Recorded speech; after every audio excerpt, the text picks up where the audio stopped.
Dale McDonald. Me palpating regions of the hip. Before I get started, I'm going to ask the patient for their consent. Is it okay if I touch structures of your thigh and hip? Yes. Note that the patient did give consent. So the first thing we want to find is the psoas major. So it's between the ASIS and the umbilicus. So I'm just going to move in between them two structures. I'm going to press fairly deep. Ask the patient to lift their leg up. I can feel that muscle belly contract. And here at the iliac crest, I'm going to hook my fingers on the inside of that. Ask the patient to lift their leg up. Feel that muscle belly contract.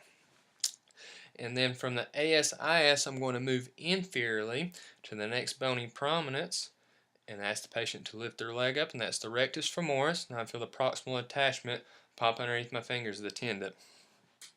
So the next thing I want to find is the vastus medialis.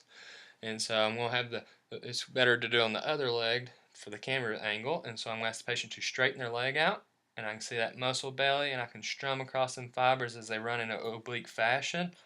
And then also we will find the vastus lateralis on this leg, and so I'm going to ask the patient to push their heel down toward the bed, and I can feel the lateral head of the hamstrings. I'm going to move anterior past the IT band and then feel and ask the patient to straighten their leg, and I will feel that muscle belly contract to the vastus lateralis.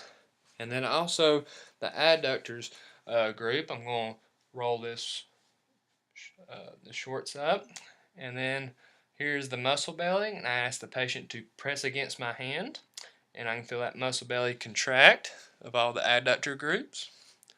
Posterior aspect, I'm going to find the iliac crest and the PSIS, and then the lateral border of the sacrum, and they run to the greater trochanter, and here's the muscle belly of the gluteus maximus. I ask the patient to lift their leg up towards the ceiling, and I feel that muscle belly contract underneath my fingers.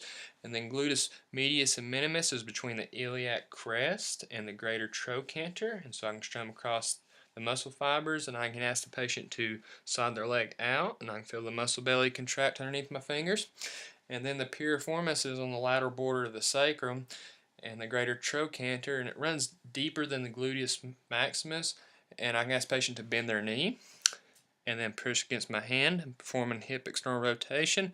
I can feel that muscle belly contract. And then the last one is quadratus femoris, which is between the greater trochanter and then the ischial tuberosity. And I can strum vertically and ask the patient to bend their knee again and do hip external rotation, push against my hand, and then feel that muscle belly